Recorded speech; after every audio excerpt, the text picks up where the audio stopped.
Hello दोस्तों, नमस्कार। स्वागत है आप सभी का एक बार फिर से रानी लक्ष्मीबाई यूट्यूब चैनल पर। आइए 25 मोस्ट इम्पोर्टेंट क्वेश्चन आप लोगों के लिए, जो कि आप लोग देखिए। और अगर आप चैनल पर नए हों तो चैनल को सब्सक्राइब कीजिए और ज़्यादा से ज़्यादा अपने दोस्तों के पास भेजिए। ये वीडियो दोस्तों प्लीज़ ज़्यादा से ज़्यादा शेयर करने की कोशिश करिए, ताकि और भी वीडियो बनाने में हमें आसानी हो सके, ताकि लोग ज़्यादा देखें और लोगों का ज़्यादा फ़ायदा हो। तो आप लोग बने रहिएगा यूट्यूब चैनल पर और देखते रहिएगा वीडियो को। चलिए पहले क्वेश्चन का आगाज़ करते हैं क्लास का। आज का पहला क्वेश्चन जो है आप लोग देखिए। अवतल दर्पण में जब कोई वस्तु ध्रुव और फोकस के बीच होती है तो उसका प्रतिबिंब बताना है कि कैसा होता है। पहला ऑप्शन देख लीजिए, आभासी, सीधा और वस्तु से छोटा बनता है। ऑप्शन बी जो है, आभासी, सीधा, वस्तु से बड़ा और दर्पण के पीछे बनता है। आभासी, सीधा, वस्तु से बड़ा और दर्पण के पीछे बनता है। ऑप्शन डी जो है, अनंत पर बनता है। तो बताना है कि इसका जो राइट आंसर हो जाएगा वो क्या होगा। तो इसका जो राइट आंसर है, अवतल दर्पण में जब कोई वस्तु ध्रुव और फोकस के बीच में होती है तो उसका प्रतिबिंब जो है आभासी, सीधा, वस्तु से बड़ा और दर्पण के पीछे बनता है। ठीक है, दर्पण के पीछे बनता है। तो ध्यान रखना है कि option C is the correct answer हो जाएगा इस क्वेश्चन का। और जो है, अवतल दर्पण जो होता है, अवतल दर्पण का धंसा हुआ भाग परावर्तक सतह होता है। अवतल दर्पण जो होता है उसका जो धंसा हुआ भाग है वो परावर्तक होता है। और अवतल दर्पण की जो फोकस दूरी होती है वो ऋणात्मक होती है। ये भी यहाँ पर भी ध्यान रखना है कि जो अवतल दर्पण की फोकस दूरी होती है दोस्तों, वो ऋणात्मक होती है। ठीक है। और जो है, ध्रुव और फोकस के बीच वस्तु के सामने रखने तथा आभासी बड़ा प्रतिबिंब बनने के गुण के कारण ही अवतल दर्पण का उपयोग जो होता है, फॉर एग्जाम्पल जैसे कि सेविंग मिरर में तथा डॉक्टरी दर्पण में अवतल दर्पण का प्रयोग करते हैं। तो ये एग्जाम्पल थे, लेकिन इसका जो राइट आंसर है वो हो जाएगा आपका ऑप्शन सी। आइए नेक्स्ट क्वेश्चन पर चलते हैं। गैसों में उत्पन्न हो सकती है क्या केवल अनुप्रस्थ तरंगें, केवल अनुदैर्ध्य तरंग, अनुप्रस्थ तथा अनुदैर्ध्य दोनों, या सभी कथन गलत है। तो बताना है कि जो इसका राइट आंसर हो जाएगा वो आपका हो जाएगा ऑप्शन बी, केवल अनुदैर्ध्य तरंगें। ठीक है। अनुप्रस्थ जो तरंगें होती हैं वो अनुप्रस्थ तरंगें ठोसों एवं द्रव के, कहाँ पर, ठोसों एवं द्रव के ऊपरी सतह पर उत्पन्न की जा सकती हैं। तो गैस में बताना था तो ये तो होगा नहीं, क्योंकि अनुप्रस्थ जो तरंगें होती हैं वो ठोस एवं गैस द्रव के ऊपरी सतह पर की जा सकती हैं, और यह गैसों में उत्पन्न नहीं की जा सकती हैं जो अनुप्रस्थ तरंगें होती हैं। ठीक है। तो इसका जो राइट आंसर है वो ऑप्शन बी हो जाएगा। ठीक है, आप लोग देख लीजिएगा। आइए नेक्स्ट क्वेश्चन पर चलते हैं। गिद्ध प्रजाति का विलुप्त होने का मुख्य कारण कौन सी दवा को माना जाता है। बताना है कि जो गिद्ध की जो प्रजाति लुप्त होती जा रही है, विलुप्त होती जा रही है, उस कौन सी दवा के कारण। तो इसका जो राइट आंसर है दोस्तों वो आपका हो जाएगा ऑप्शन डी, डिक्लोफिनिक दवा जो है। और जो ये डिक्लोफिनिक दवा है यह दर्द निवारक दवा है, और यह इसका जो उपयोग है पशुओं और मनुष्यों के लिए किया जाता है, पशुओं एवं मनुष्यों के लिए। इस दवा को जैसे अगर पशुओं के लिए उपयोग कर देते हैं तो इसके दौरान यदि पशु जो है उसकी मृत्यु हो जाती है, और जो गिद्ध होता है अगर वो इस पशु का मांस खा लेता है तो उसकी मृत्यु हो जाती है गिद्ध की। तो यही कारण है कि डिक्लोफिनिक दवा जो है वो, इस दवा के प्रभाव से वर्तमान में जो है 97% गिद्धों की मृत्यु हो चुकी है। ठीक है। तो यही कारण है, ये दवा है इसका कारण, गिद्धों की मृत्यु का कारण। ध्यान रखिएगा आप लोग इस दवा का नाम। ठीक है। Option D is the correct answer हो जाएगा। आइए नेक्स्ट क्वेश्चन पर चलते हैं। निम्न में कौन सुमेलित नहीं है। बताना है कि इसमें कौन सुमेलित नहीं है। पहला, दूसरा, तीसरा या चौथा। तो जो है जो ओजोन परत है दोस्तों, इसको ट्रोपोस्फियर नहीं कहा जाता है, ये वाला गलत हो जाएगा। इसको जो कहते हैं वो कहते हैं स्ट्रेटोस्फियर। क्या?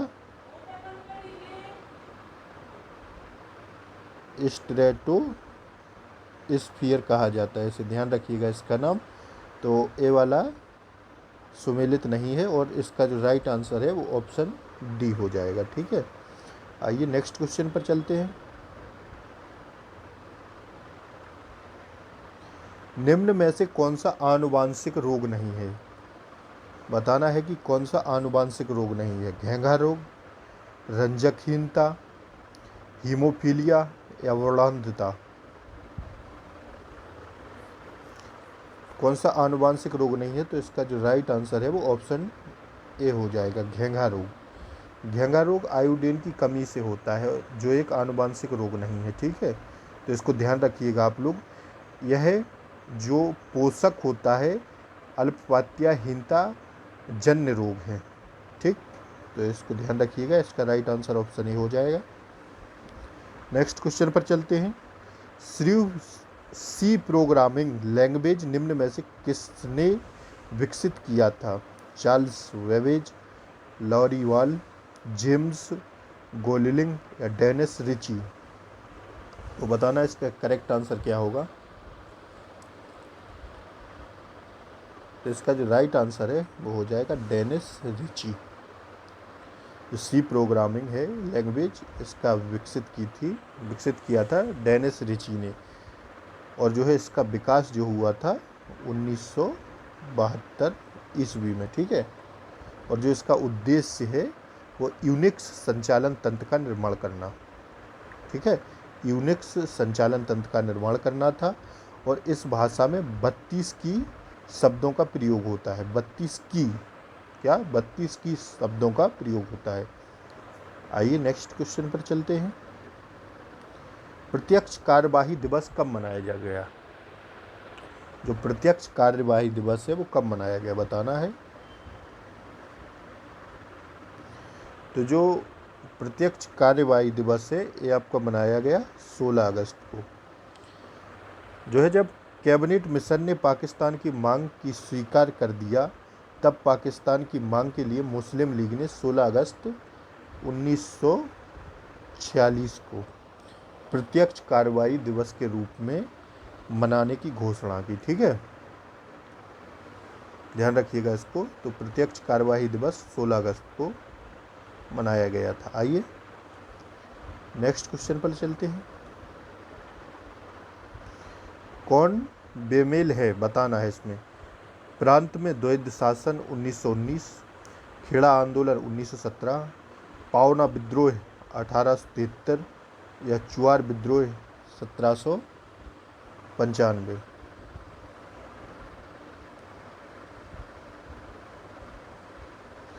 तो बेमेल नहीं है, मतलब सुमेलित नहीं है। तो जो एक खेड़ा आंदोलन है दोस्तों, इसको महात्मा गांधी जी द्वारा शुरू किया गया था गुजरात में, और ये 1917 में नहीं बल्कि 1918 में शुरू किया गया था। तो इसका जो राइट आंसर है वो आपका हो जाएगा ऑप्शन बी।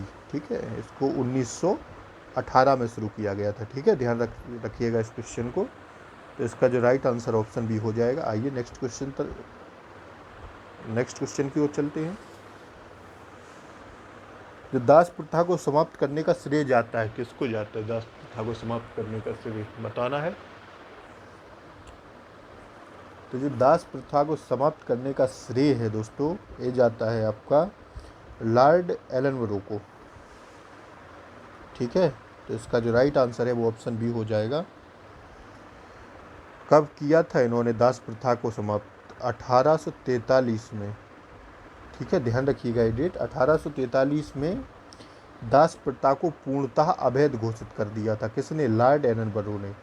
ठीक है, और जो है सर्वप्रथम 1833 के चार्टर एक्ट में दास प्रथा को समाप्त किया जाने का प्रावधान था। 1833 का जो चार्टर एक्ट है उसमें दास प्रथा को समाप्त करने का प्रावधान था। ठीक है, ध्यान रखिएगा। आइए नेक्स्ट क्वेश्चन पर चलते हैं। ताजमहल किसकी देखरेख में तैयार हुआ? बताना है। उस्ताद वादल खां, उस्ताद ईसा खां, उस्ताद अहमद लाहौरी या औरंगजेब? तो जो है ताजमहल है वो उस्ताद ईसा खां की देखरेख में तैयार हुआ और ये 1654 के मध्य तैयार हुआ था। ठीक है, ध्यान रखिएगा। इसका जो राइट आंसर है वो ऑप्शन बी हो जाएगा। आइए नेक्स्ट क्वेश्चन पर चलते हैं। किसके शासनकाल में कलकत्ता का विक्टोरिया मेमोरियल हॉल का निर्माण प्रारंभ हुआ? किसके शासनकाल में विक्टोरिया मेमोरियल हॉल का निर्माण हुआ? तो जो है ए लॉर्ड मिंटो के शासनकाल में। ठीक है, लॉर्ड मिंटो के शासनकाल में 1906 में। कब? 1906 में प्रारंभ किया गया। ठीक है,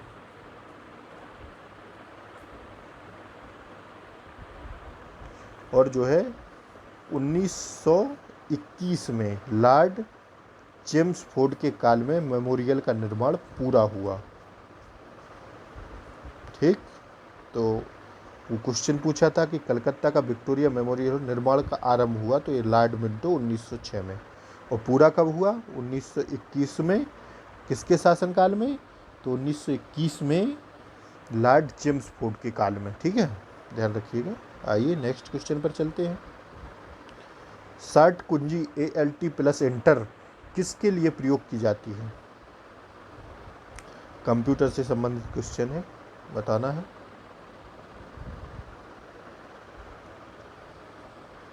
तो जो है इसका जो राइट आंसर होगा चयनित आइटम की प्रॉपर्टी दिखाने के लिए। ठीक है, ध्यान रखिएगा। नेक्स्ट क्वेश्चन पर चलते हैं। निम्न में से किस शब्द का प्रयोग भारतीय रिजर्व बैंक के मौद्रिक नीति बनाने में प्रयोग नहीं होता है? नगद, आरक्षी अनुपात, रेपो दर, बैंक दर या ब्लू चिप?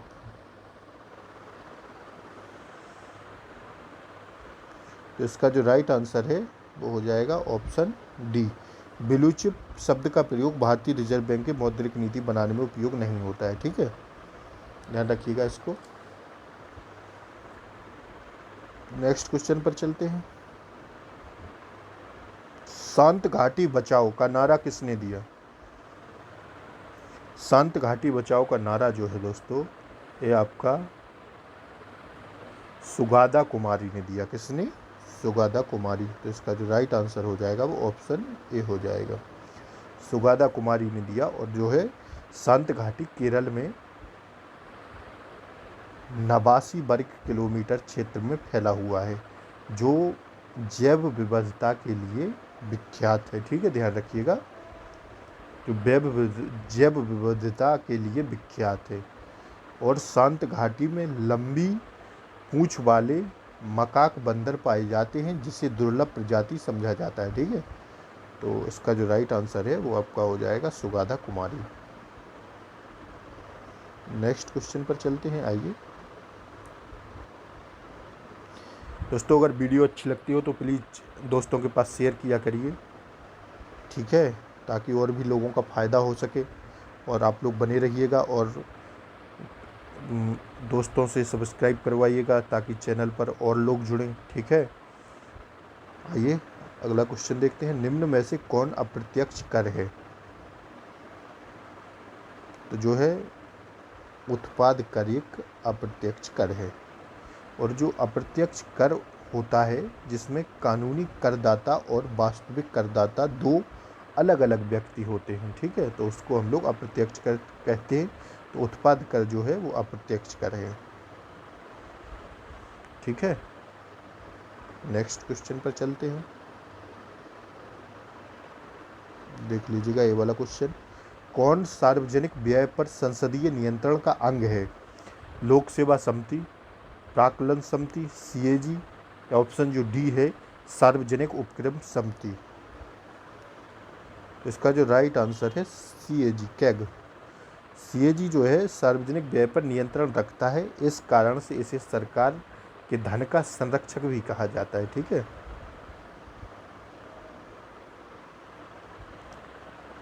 और लोक सेवा समिति जो होती है CAG की रिपोर्ट की समीक्षा करती है।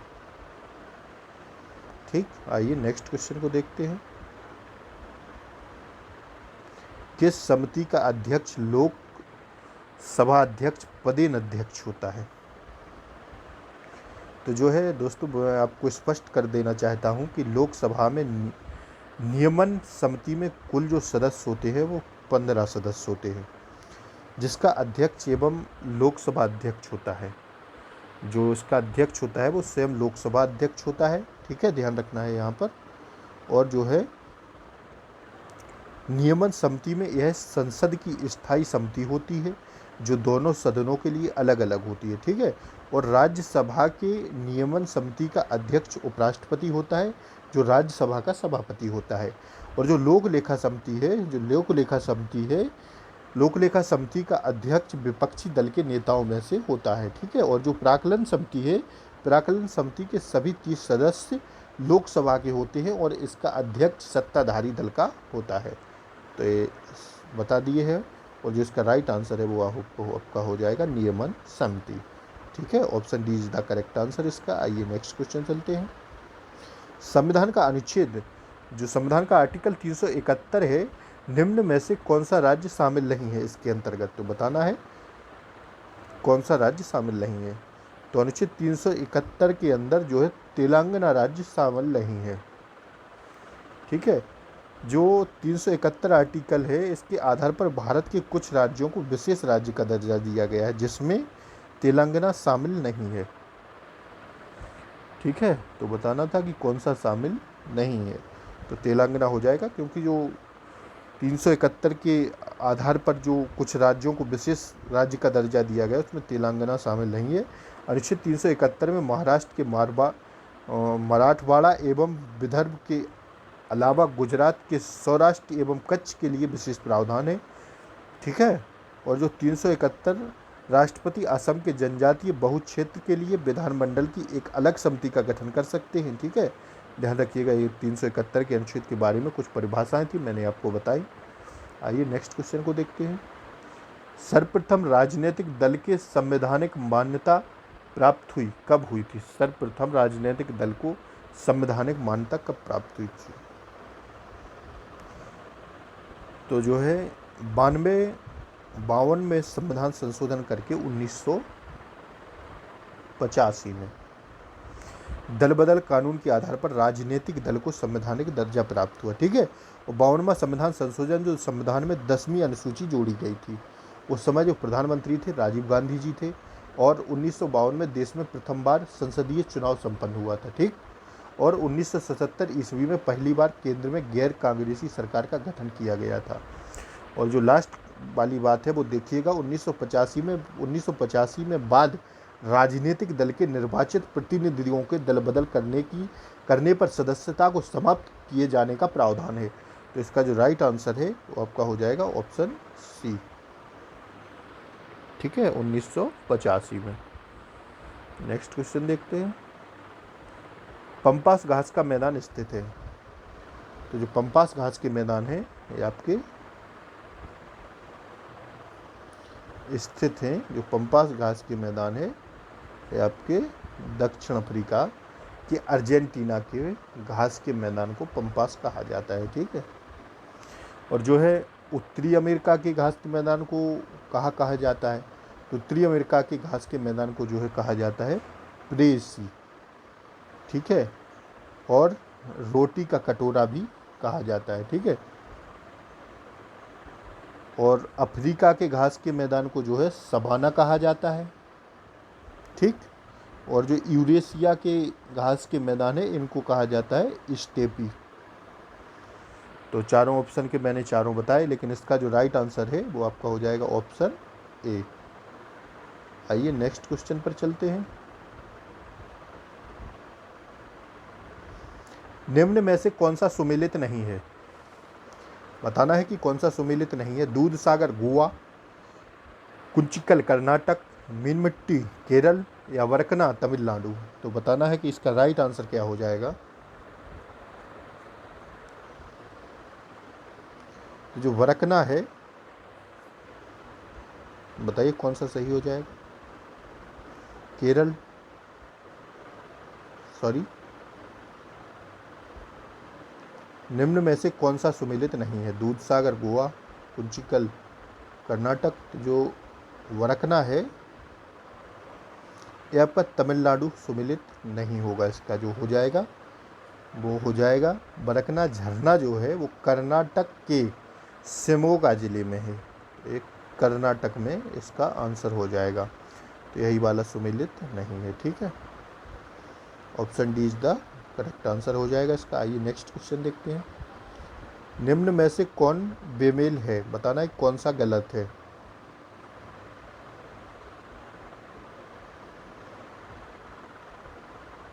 देखिए,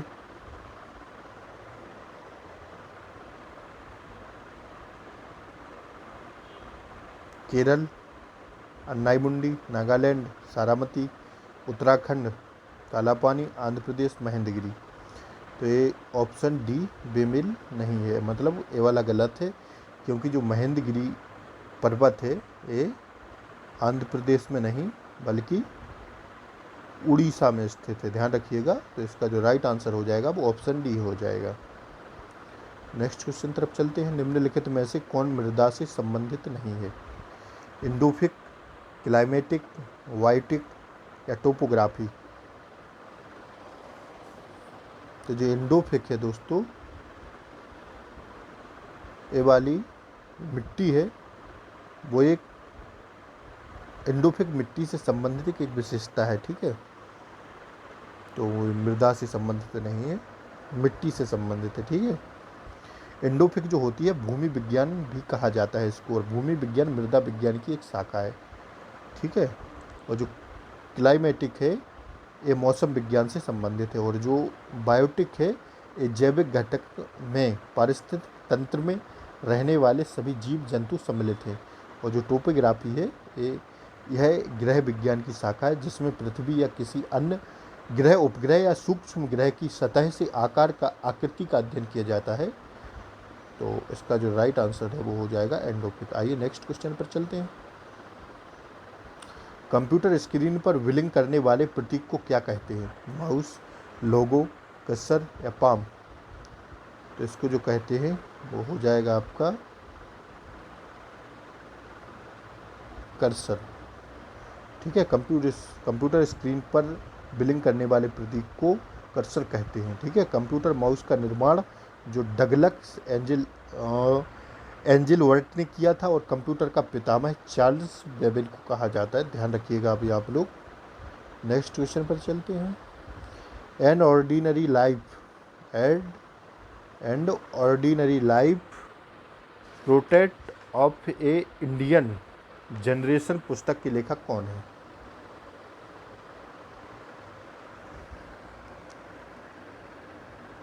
तो इसका जो राइट आंसर है Ashok Lavasa. An ordinary life portrait of A Indian generation. तो इसके जो लेखक हैं अशोक लवासा है। दोस्तों आज के लिए इतना ही काफ़ी, और अगर आप चैनल पर नए हो तो प्लीज़ वीडियो को सब्सक्राइब करें, लाइक करें, शेयर करें ज़्यादा से ज़्यादा। ठीक है, धन्यवाद दोस्तों, थैंक यू।